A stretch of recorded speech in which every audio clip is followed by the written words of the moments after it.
Welcome to Stuff You Missed in History Class, a production of iHeartRadio.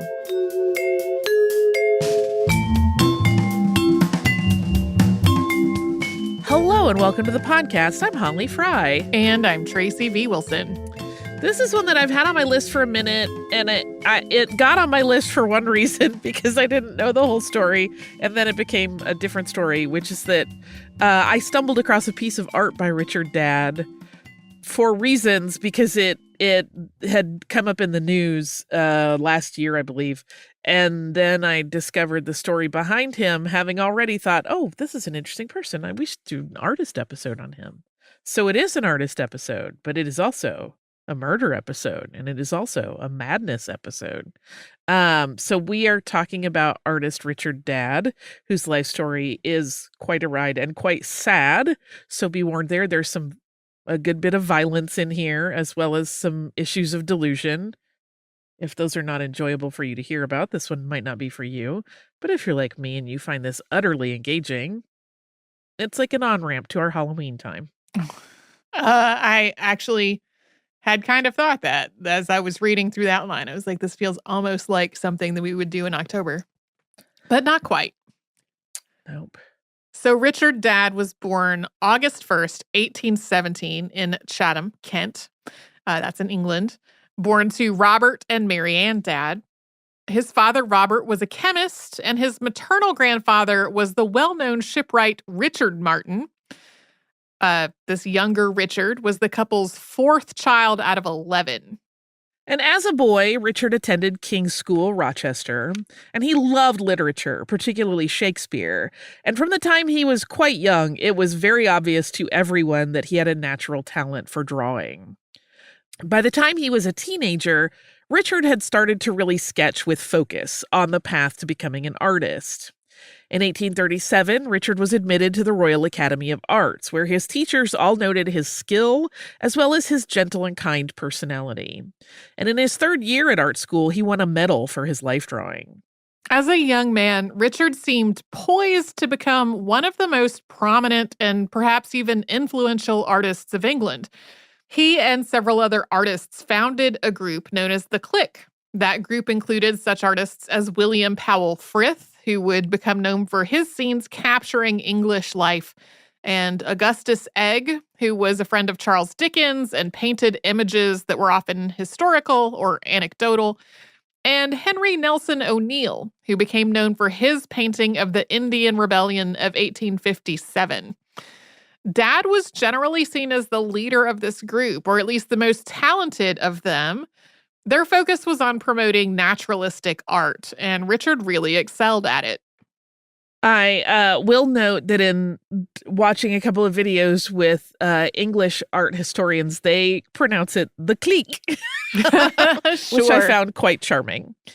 In 1842, Dadd illustrated the Book of British Ballads by Samuel Carter Hall. And this is a substantial project. It's a 233-page book, and about 1/3 of that space is illustration, including frames that he created for every page. So this was really a lot of work on Dadd's part. In July of 1842, Sir Thomas Phillips contracted Dadd to accompany him on a grand tour of continental Europe, then through Greece into Turkey, over to Syria and into Egypt, and then back to London.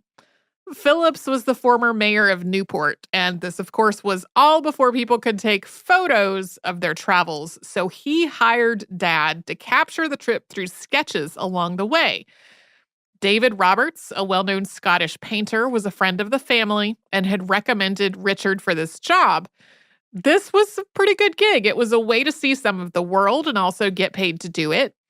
The artist both loved and hated the trip for reasons we will explain, but more than anything, it was a trip that was life-changing for Dadd, and not in a good way. Dadd and Phillips were not really of the same temperament when it came to travel. Whereas Phillips was sort of working through the sites they visited as a tourist, wanting to see things and then quickly move on to the next, Dadd wanted to linger.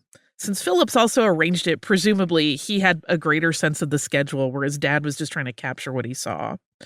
And he got frustrated because he felt he wasn't given enough time to really sketch things as fully as he would have liked. And then on long horseback journeys, he wanted to stop and sketch because he had difficulty sketching while he was riding, but his desires were not prioritized. And then at night when they camped, he found it was just too dark to do any serious work. So this whole trip was just not what he envisioned at all. In November of 1842, the group spent time in Syria and Egypt, and this was grueling travel. In December, Dad and Phillips were traveling up the Nile River on a boat when Dad started to behave oddly. He was described as having just a huge change in his demeanor and personality. Dad started to say things that were clearly delusional. He believed that the Egyptian god Osiris had been communicating with him. At the time, Phillips thought Richard was experiencing a sunstroke or heat exhaustion. As a note, there are some other versions of what happened with Dad at the end of this trip, at the very end, and some of this suggests that it was a more gradual change that got worse on the Nile, and that it may have been brought about by drug use during the journey. Even Dad said things like this at various points. But in any case, by the end of this trip, Richard definitely did not seem the same as when he had started on the journey. And as the group headed home through Europe, Dad continued to have difficulty discerning reality from his delusions. He described feeling an intense compulsion to kill the Pope when they were traveling through Italy, but his fear of the Vatican Guard was the only thing that kept him from it. Dad did not make it back to London with the rest of the Phillips party. He disappeared while they were all in Paris, and then he returned to London on his own. When Dad returned home, his odd behavior continued. He had a rented room at 71 Newman Street, Oxford Street, and started eating only a very limited diet. He would only eat eggs and only drink ale, and it seems like he was eating these eggs raw. Newspaper reports state that the floor of his room was covered with eggshells, and he had huge quantities of eggs and ale on hand when the room was later examined. Dad's strange behavior did not go unnoticed, and his friends started to speak with his father about getting him some help. And although Robert Dad consulted with physicians and was advised that his son Richard needed to be in a hospital, he decided that the best thing for his son would be to go into the country for a respite from the city, where he could get plenty of fresh air and regain his health. And there are some accounts that suggest that this trip may have actually been Richard's idea, but in any case, they secured rooms in a cottage in Cobham where they had spent time earlier in Richard's life, and the night of their arrival, they had dinner at a public house near those rooms. According to a waiter that worked at the public house where they dined, whose name was John Adams, the Dads had stopped there inquiring about a place to sleep first, and he had told them they had no beds, but that he would check with a nearby cottage. Robert Dad had told Adams that one bed would be fine because Richard was his son, but Richard insisted that they have two beds, and so Adams went away to make these arrangements. He got two beds for them, and then he came back to the inn and told the Dads that he had secured these lodgings. After dinner, Richard wanted to go for a walk, but Robert said he had walked enough that day. He ordered a whiskey and a water, and his son left. Robert and the waiter, Adams, chatted for a little while, and then Richard returned at about 8:45 p.m. Adams left the room to attend to some work, and when he got back at 9:30, both of the men were gone. According to Adams, they waited until 12:30 for the men to return before finally giving up and locking up the public house. Yeah, it seems like because he had secured the rooms in a cottage and they hadn't gone there yet, after dinner he was going to take them over there. So he was waiting, but they never showed back up. And apparently at one point, as the two men went out walking together after their dinner, the elder Dad stepped away from the path to urinate. And when he did, his son Richard attacked him. He first punched him in the head, and then he stabbed him in the chest and cut his throat. And according to his own account, Richard then shouted to the sky, "Go and tell the great god Osiris that I have done the deed, which is to set him free." Coming up, we'll talk about what happened after this murder, but first we will pause for a sponsor break.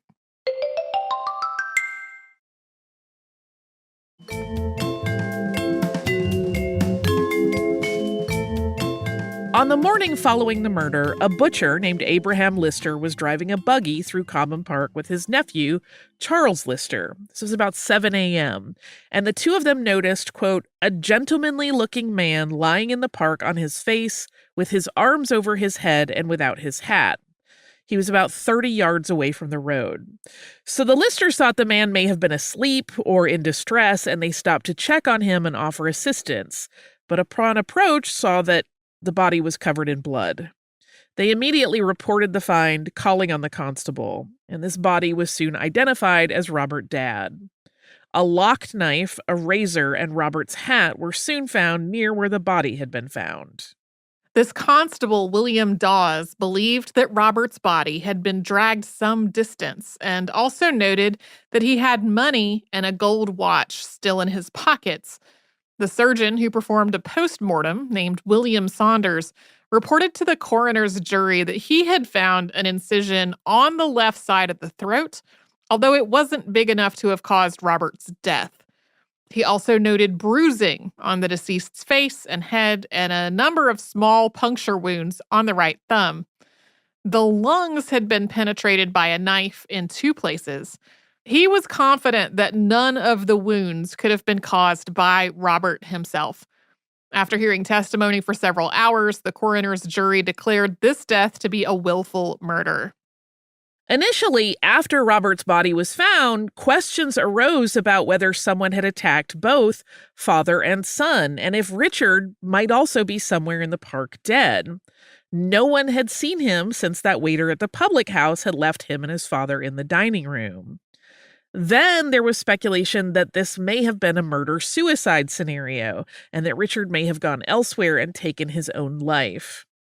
But that theory soon died down as reports began to surface of other people who had seen and interacted with him after Adams the waiter. Additionally, when Richard's room in London was searched, authorities found some really troubling artwork that he had made. These artworks depicted people in his life, family, and friends, each of which was shown with their throats slit. Richard became the prime suspect in Robert Dadd's murder after this discovery. Police put out an internal notice that read, quote, description of Richard Dadd, who is suspected of having murdered his father at Cobham Park, Kent, on the 28th or 29th. 24 years of age, 5 feet 8 inches high, dark hair, light blue eyes, thick dark eyebrows, sallow complexion, no whiskers, dressed in a dark blue frock coat, light blue trousers, his linen marked Richard Dadd or RD. Up to the time of the murder, he resided at number 71 Newman Street, Oxford Street. Every exertion is to be used for the apprehension of the individual in question. Not long after, a bulletin was released to keep an eye on railroad stations, and another that every police division should start making inquiries at their local lodging houses. As the manhunt for Richard got into full swing, Robert Dadd was buried at Gillingham Churchyard near Chatham with Richard's brothers in attendance. According to a newspaper account published a week later, immediately after the murder, Dadd went to a tavern called Soul's Arms. This tavern was popular with artists, and he asked for a glass of water. According to the Chester Chronicle, published on September 15th, 1843, quote, his extraordinary appearance and excitement caused a remark from the barmaid that she thought the young gentleman was not in his right mind, which expression being overheard by him, he hurried from the house.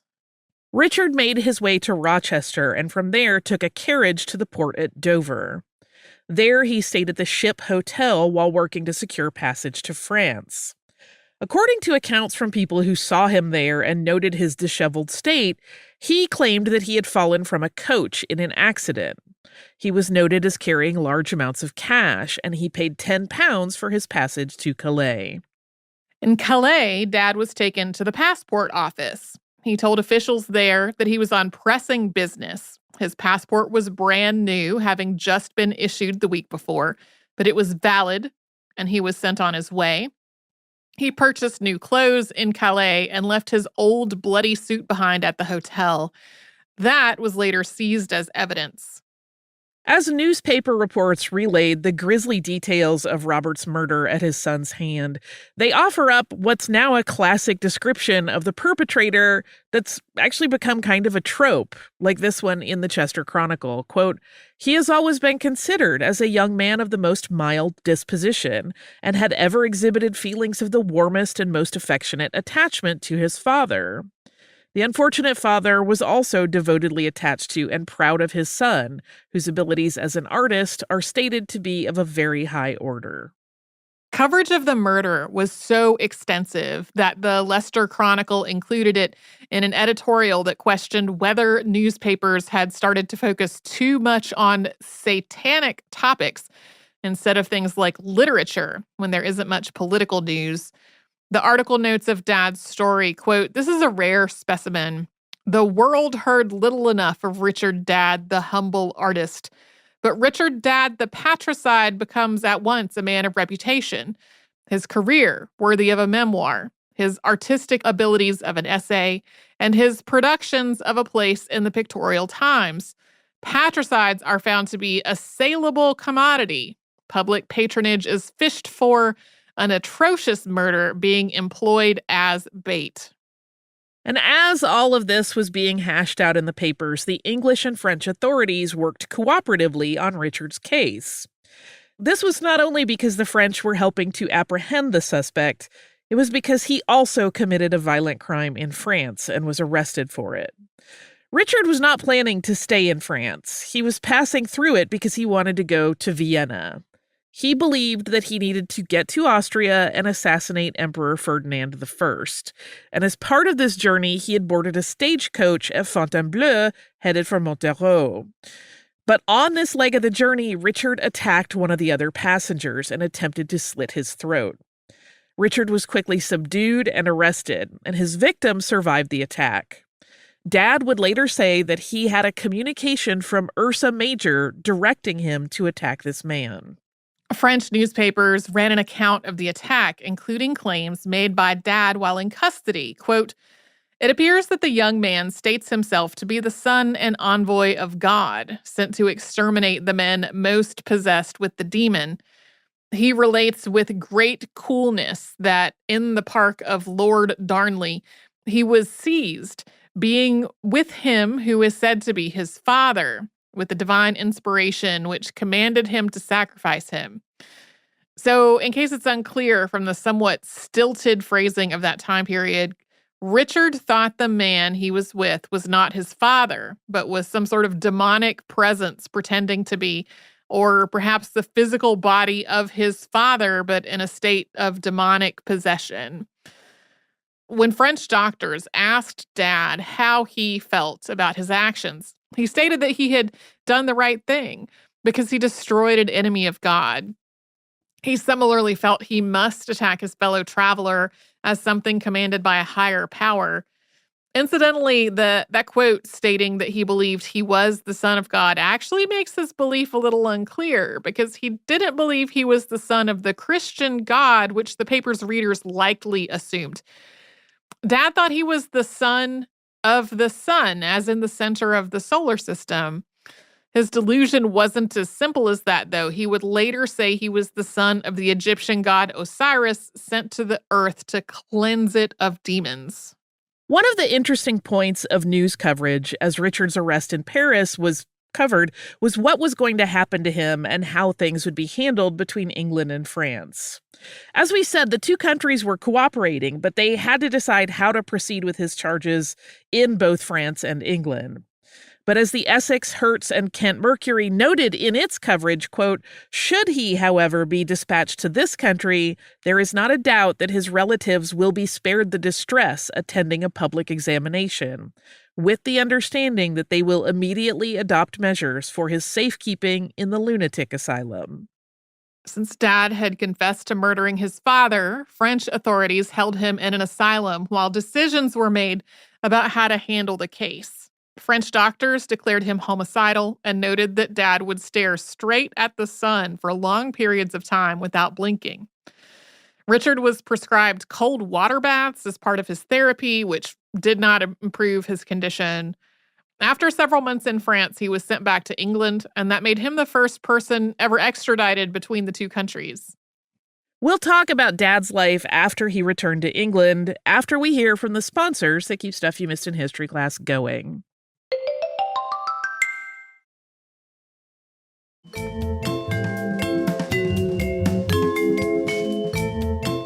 As mentioned in the papers that we read from earlier, British authorities did not put the Dad family through a trial. There was a brief hearing, and then on August 22nd, 1844, Dad was committed to Bethlehem Hospital. So this is the same Bethlehem that has come up on the show before. It had the nickname Bedlam because of its terrible reputation regarding the treatment of its patients. But it had been rebuilt in the 18 teens, and it was considered quite a bit reformed, although it still had problems. And because of his violent past, Dad was sent to the criminal ward. Though Richard Dad was cut off from the outside world after he was allowed art materials by the warden, he continued to sketch and paint, often working from memory and also using the staff at the hospital as models. Even for women, he would use men there as stand-ins to do his figure work. He also sometimes used his fellow patients as models. The staff at Bethlehem often encouraged him in his work, and they even commissioned art from him from time to time. Some of these works depict events in the plays of Shakespeare, even occasionally writing lines from the plays at the bottom of the works or on the back. Several of these focus on instances of violence or murder in the plays, such as one titled Hatred, which depicts Henry VI being killed by Richard of Gloucester. He also drew from classic literature and biblical stories for inspiration, including a watercolor of Cain just after his murder of Abel, titled Murder. In 1855, Dad created one of his most famous works called Sketch of an Idea for Crazy Jane. That shows a character from a folk ballad titled Poor Crazy Jane, who goes mad when her lover abandons her. This sketch shows Jane in the foreground, staring directly at the viewer with her arms overhead, clutching a switch with ribbons tied onto it and looking as though she may be dancing. She's bedraggled but not dirty, and in the middle ground, ravens fly overhead. In the distant background, there's a castle. This is a striking image for a number of reasons. It's a watercolor done almost entirely in pale shades of blue, gray, and faint brown. It also looks almost oddly modern. It would be right at home in a modern goth or even manga-inspired sketchbook. Yeah, there is something about the shape of her face and the furrow of her brow that I was like, this looks like, it literally looks like manga to me, like proto-manga. It's very interesting. Another work that he started in 1855 and that really defines the painter's oeuvre is the Fairy Feller's Master Stroke, which was commissioned by the hospital's head steward, George Haydon.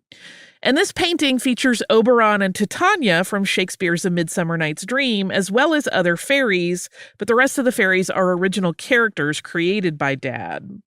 The Fairy Feller is a character. He's poised to cut open a chestnut that's to be used in construction, presumably for a palace for the Fairy Queen. And this is considered by many people to be his masterpiece, and it has earned him the nickname the Fairy Painter, although this particular work was never completed.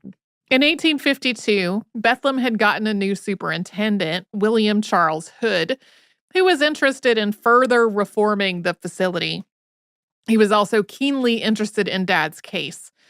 Dad wrote out his entire account of what happened the night he killed his father and gave it to Hood, but that account has not survived. Hood's notes on Dad have, though. On March 21st, 1854, Hood wrote, quote, "For some years after his admission, he was considered a violent and dangerous patient, for he would jump up and strike a violent blow without any aggravation, and then beg pardon for the deed. This arose from some vague idea that filled his mind, and still does to a certain extent, that certain spirits have the power of possessing a man's body and compelling him to adopt a particular course, whether he will or not. When he talks on this subject and on any other at all associated with the motive that influenced him to commit the crime for which he is confined here, he frequently becomes excited in his manner of speaking and soon rambles from the subject and becomes quite unintelligible. He is very eccentric and glories that he is not influenced by motives that other men pride themselves in possessing. Thus, he pays no sort of attention to decency in acts or words. If he feels the least inclination to be otherwise, he is a perfectly sensual being, a thorough animal. But he also noted, after describing some rather gross behaviors, that Dad was smart, educated, and a gifted artist and could be quite agreeable and enjoyable to talk to. In 1857, Dad was moved out of the criminal ward in Bethlehem to an ordinary ward, along with 36 other residents who had been determined to be ready for a more home-like environment, in the hopes that it would benefit their well-being. And this was one of Woods's efforts at changing the way mental illness was managed. And these new surroundings were much less hospital-like and more like a dormitory, and there were things like open windows for natural light and pets and a parlor where the men could sit and converse. In 1864, construction was completed on the Broadmoor Criminal Lunatic Asylum in Berkshire, and Richard was transferred there. He had not had any violent outbursts in years at that point, and he was transferred to this new facility, even though it was a criminal lunatic asylum. He continued to paint there along many of the same thematic lines that he always had. He lived and painted at Broadmoor for 22 years, steadfastly in absolute certainty that his delusions were real. He died there in January of 1886 of lung disease and was buried on the asylum grounds. So while Dad's story has inspired other artists and writers, you can find mention of him in a lot of modern pop culture things. In many ways, he remains really inscrutable, right? We kind of buzz through the last 22 years of his life because there's not a lot of specific information other than paintings he made. Even while he was still alive, art dealers who may have had his paintings pass through their hands often just went ahead and told buyers he was deceased so that they wouldn't have to explain that he was still being held in an asylum. And because he didn't want to see visitors most of the time, the only accounts that we have about his years past 1843, so like more than 40 years of his life, are from doctors who had assessed and treated him. And this has led a lot of modern doctors to debate over what mental illness he may have had, but there's no sure way to know at this point. There are entire papers written about kind of building a case file around what we do know about him, but without him here to actually have a current assessment, it's all guesswork. Even Dad's last painting, which is a portrait of a man, remains something of a mystery. For a long time, many believed that this was a painting of the head of Broadmoor, a man named Dr. William Orange, who had taken over there in 1870. It's a very beautiful and detailed painting, but then photographs of Dr. William Orange surfaced, and it became apparent that that painting was probably misidentified because it doesn't look like him. Dad's works have been shown in exhibitions fairly frequently over the years. They're often included in shows that are curated with an eye to examining the relationship between art and mental illness or institutional experiences. People frequently point out how figures in some of his paintings look like his father or other specific people in his life, including the staff of both Bethlehem and Broadmoor. One of Dad's works during his institutionalized life was a portrait labeled Sketch of Mr. George Bailey by Richard Dadd, August 13th, 1855, Bethlehem Hospital, London.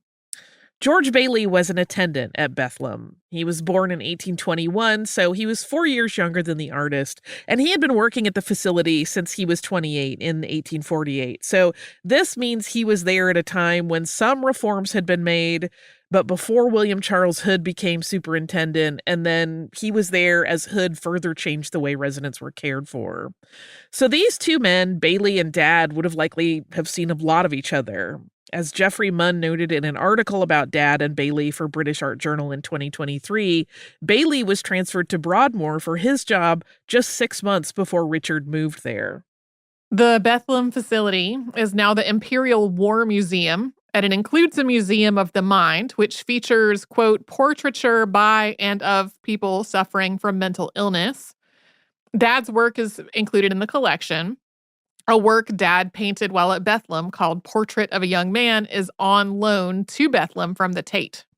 There are other works of art from him in that collection, but that one just last year got loaned by the Tate to be part of it. I could be misremembering, but I feel like there are works by Louis Wayne in the same. I would not be surprised at all. Yeah. Adding to the mystery of Dad's story is that a number of works he is documented as having painted are nowhere to be found. They just kind of vanished at various points in time, often when they were on loan for exhibitions. One of them, that's titled Halt in the Desert, it goes by a couple other names as well, was painted in 1845 after he had been at Bethlehem for a couple of years. And he painted this work from sketches and notes that he made while traveling with Sir Thomas Phillips, when they had to travel at night across the Ein Gedi in Israel, which is west of the Dead Sea. This is a very striking night scene in watercolor, showing the group stopped to make camp for the night. A man named Thomas Birchall owned Halt in the Desert in the 1850s. He loaned it to an exhibition in Manchester in 1857, and then to another exhibition in London in 1862, and then the painting just dropped off of all records. It's not as though it was believed to be stolen. There just wasn't tracking in place for it, so its whereabouts were a mystery until 1986. And then a couple brought a painting they had in their family loft at Barnstable to the Antiques Roadshow to see if it was worth anything, and it was Halt in the Desert. Expert Peter Nahum valued the work at £100,000, which is what the British Museum paid to acquire it, and now it remains part of the British Museum collection. It's just one of the many ways that Dad continues to pop up and surprise people. I'm hoping that some of these other works, there were 2 other works that have been loaned by Birchall to that London collection, and I think they also kind of vanish from the record at the same time. So they may still be out there in someone's family home somewhere. That's Richard, Dad, who breaks my heart. Yeah. And fascinates me. It's one of those things where overwhelmingly people who are experiencing delusions aren't violent and aren't a danger to other people. But he was also living in a time when there was no way to actually treat like the root cause of any delusion. The cold water bath thing was not going to do any good. Yeah. Yeah. And I mean, it can, like, there are treatments and pharmaceuticals and things today which can like try to resolve some of the delusional, and like that that didn't exist at the time. It was not an option. Yeah, we'll talk about it some more in the behind the scenes on Friday, but there was a phrase that stuck out in one of the articles or books I was reading about him that mentioned specifically that part of it, given all of the things you just said about there not being a lot of treatment, was that he had such a complex, layered religious delusion that even in terms of something like talk therapy, it was hard for people to like pluck out a thread and go with it, because he would have wedged in something that didn't really make any sense to someone that knows any of those religions. That was, like they just didn't know how to even approach discussing it with him.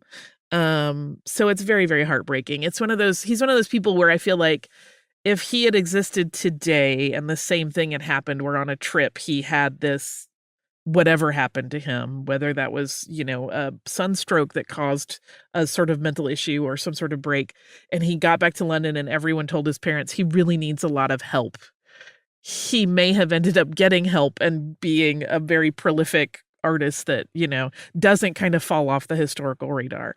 So that's why he breaks my heart. And I love looking at his work because he's really talented. Since this one is so sad, I have 2 listener mails that are pretty brief, pretty light, pretty fun. And they have something in common, which I was like, why have we not had this before? Okay. This is from our listener, Megan, or Megan, I'm not sure how you pronounce it, who writes, "Hi, Holly and Tracy. I have been a fan for years, complete with a Missed in History PhD. I've wanted to write in for years to tell you how wonderful I think you both are. Your recent episode on perms finally gave me an excuse to write an email. As a person born in the late 80s, my naturally thick and curly hair has been out of fashion my entire life. Okay, Holly Fry aside, if you look at history, curly hair has been popular more often than straight hair. So she's just, historically riding the wave. Megan continues, hearing about a time when perms were the in thing is always amusing for me. I spent most of my young life flattening it and using all the products to try and make it straight and easier to manage. In the last decade plus, I gave up and embraced the curly lifestyle. I bet your curly hair is beautiful.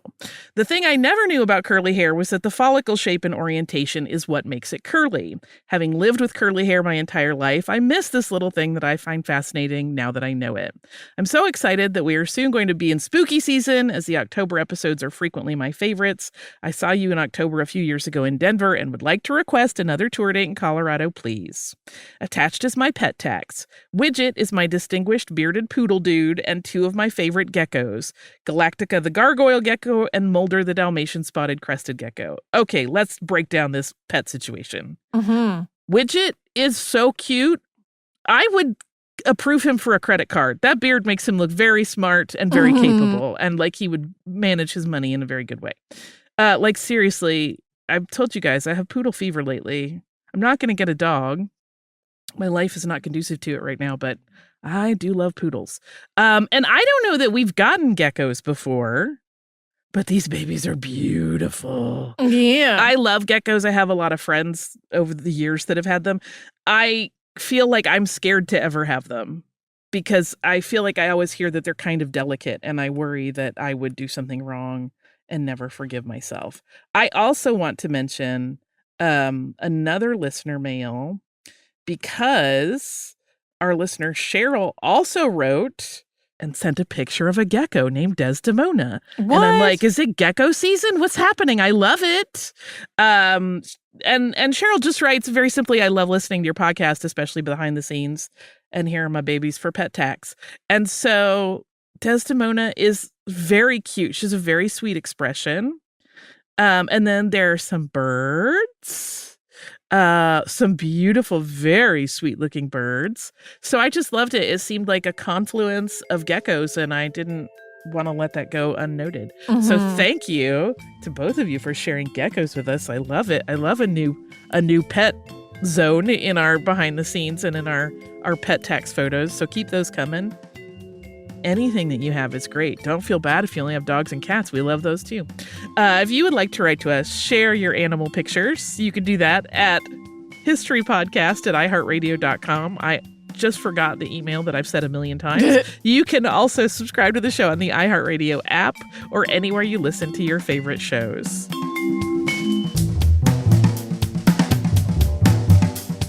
Stuff You Missed in History Class is a production of iHeartRadio. For more podcasts from iHeartRadio, visit the iHeartRadio app, Apple Podcasts, or wherever you listen to your favorite shows.